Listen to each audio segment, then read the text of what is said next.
دنیا کے بارے میں نظریات کو تبدیل کر کے رکھ دیا۔ ڈارون کے بعد یعنی ہم دیکھتے ہیں کہ دوسرے جو اور سائنٹسٹ آئے ہیں، ان سائنٹسٹ نے جو تبدیلیاں کی ہیں اور دنیا کو جس طریقے سے سمجھا ہے، اس کے نتیجے میں ہوا یہ کہ عقلیت کا عروج ہوا ہے اور اس کے ساتھ ہی عقیدہ جو ہے وہ کمزور ہوا ہے۔ تو ایک سائنسی انقلاب کی جس کی بنیاد رکھی گئی تھی، سائنسی انقلاب کی بنیاد فلسفیانہ فکر کے اوپر بھی تھی اور اس کی بنیاد جو ہے نیچرل سائنسز کے اوپر بھی تھی، اور یہی وہ ایک پوری کڑی ہے جو چلتے چلتے ہم دیکھتے ہیں کہ ہمارے زمانے میں آئنسٹائن تک یعنی مطلب کہ آتی ہے، جس کا نظریہ اضافیت ہے، جس نے پورا ایک سچائی کا جو ایک بنیادی تصور ہے اس کو بھی بدل کے رکھ دیا کہ ایبسولوٹ ٹروتھ جو ہے وہ کوئی چیز نہیں ہوتی ہے۔ تو اس سائنسی انقلاب کے پیچھے دیکھا جائے تو یہ جو سیاسی انقلاب آ رہے تھے، سیاسی انقلاب بھی ایک طرح سے اسی کا حصہ تھا۔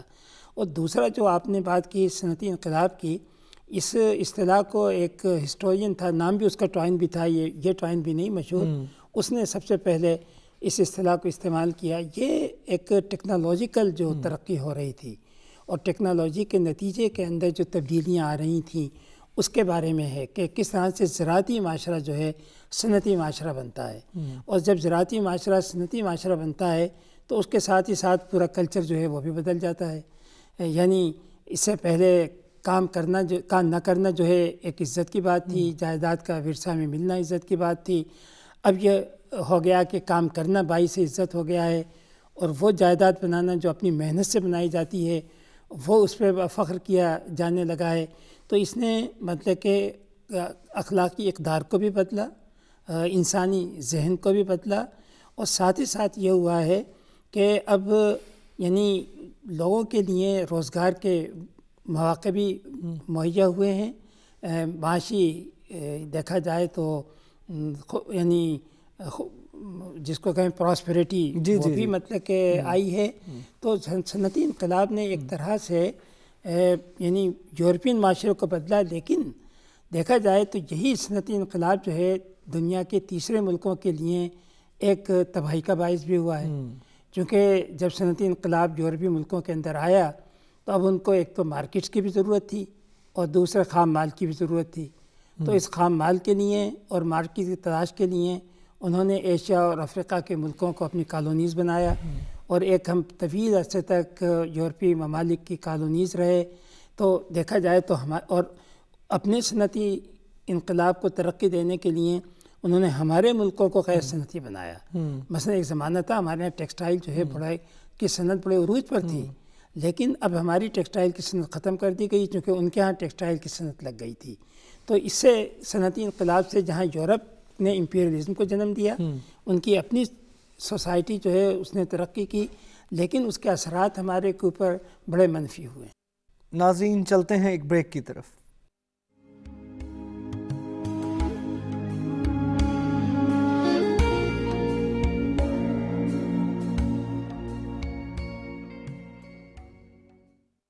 بریک کے بعد خوش آمدید۔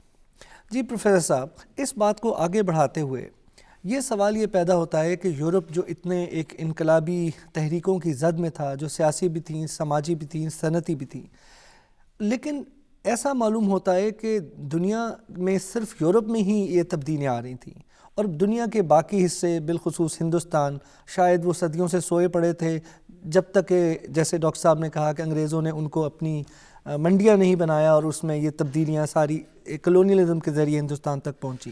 تو کیا 18ویں اور 17ویں صدی کا ہندوستان سویا ہوا تھا؟ یہ اس سے پیشتر کے ہندوستان کی بات کریں، ہم ذرا یورپ چلتے ہیں ڈاکٹر صاحب کے فرمودات کے پس منظر میں۔ یورپ میں چرچ اور فیوڈلزم یہ کنجائنٹ تھے، مربوط تھے۔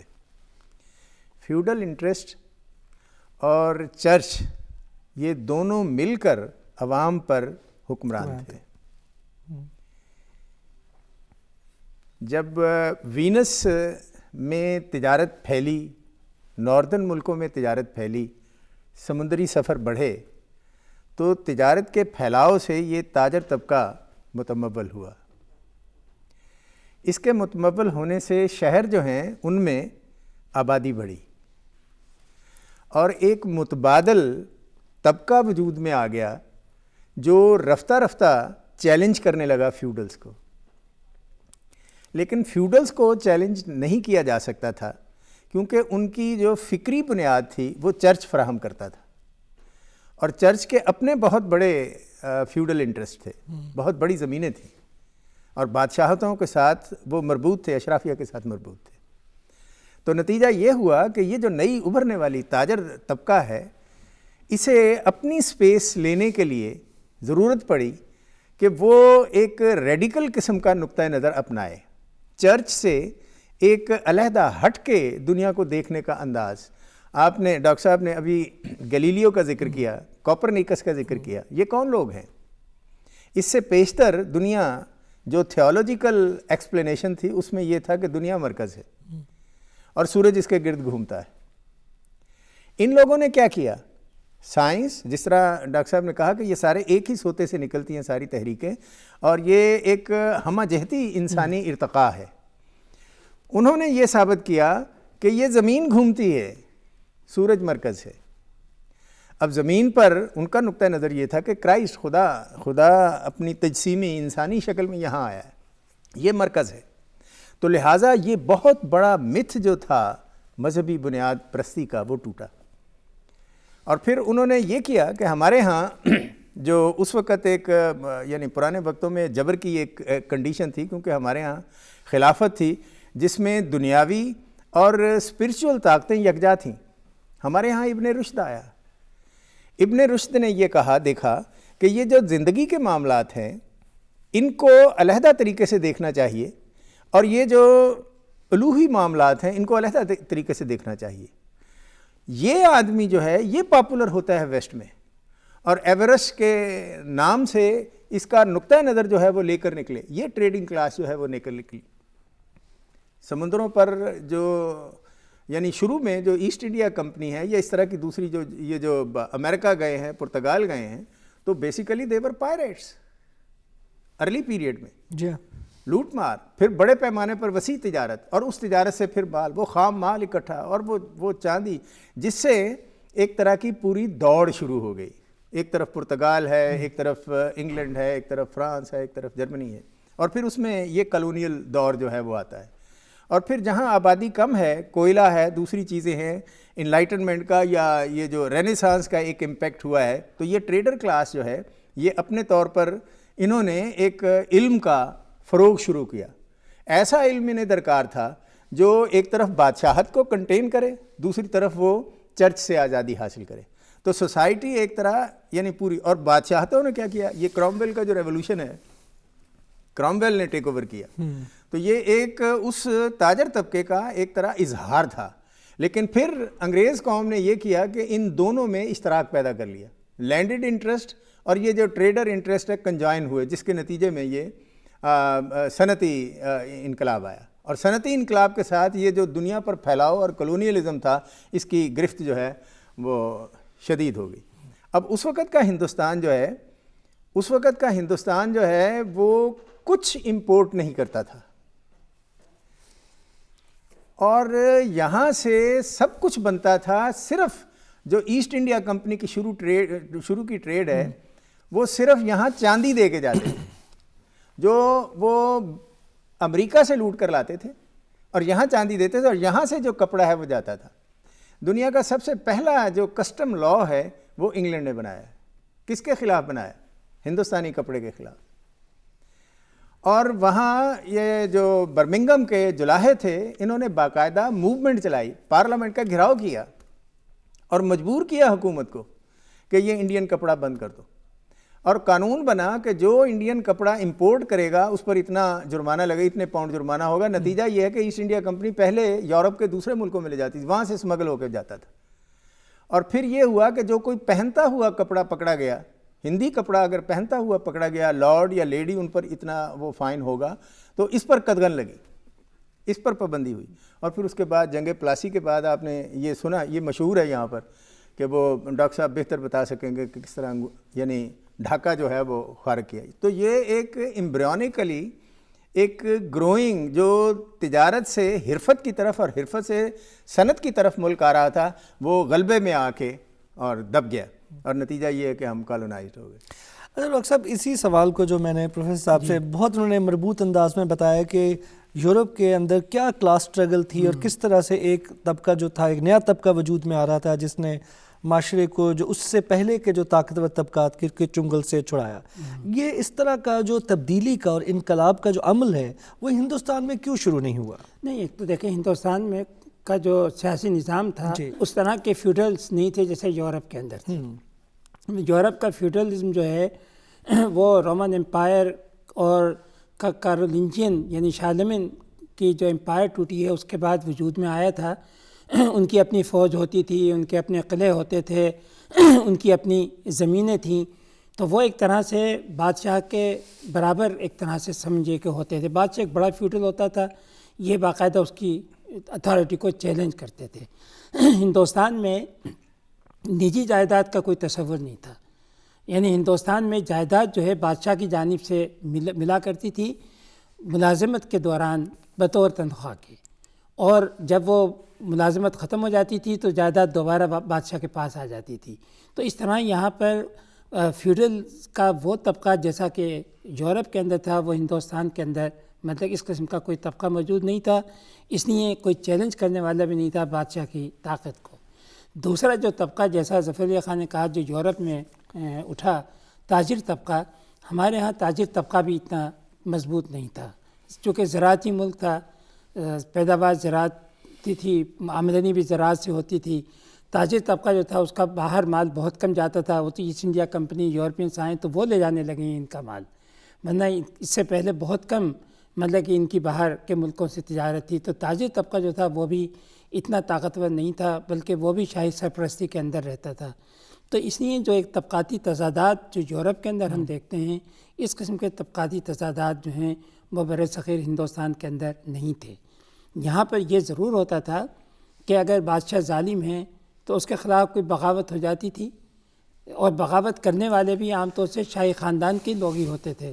مثلا جہانگیر کے زمانے میں ایک مرتبہ کسانوں کی بغاوت ہوئی، اور جب جہانگیر سے کہا گیا تو کہنے لگا کہ کیا کسان بھی بغاوت کرتے ہیں کیا؟ چونکہ بغاوت کرنے کا حق بھی یعنی امراء کو یا شاہی خاندان کے لوگوں کو تھا۔ تو ہمارے یہاں اس قسم کے تضادات نہیں تھے، اس لیے بادشاہت کا ادارہ یہاں پر اتنا مضبوط رہا کہ یہاں پر یعنی اس طرح کی تبدیلی نہیں آ سکی جیسی تبدیلی یورپ کے اندر آئی۔ جی پروفیسر صاحب، آپ اس میں کچھ اضافہ کرنا چاہیں گے؟ میں یہ کہنا چاہوں گا، ڈاکٹر صاحب کی بات میں تھوڑا اضافہ کرنا چاہوں گا کہ یورپ میں یہ ہوا کہ ابھرتا ہوا جو سرمایہ دار طبقہ تھا، خاص کر انگلینڈ میں، بادشاہت نے اسے جگہ دی۔ تاجر اور فیوڈل کا ایک یونائٹڈ فرنٹ بن گیا، house of Lords and house of Commons.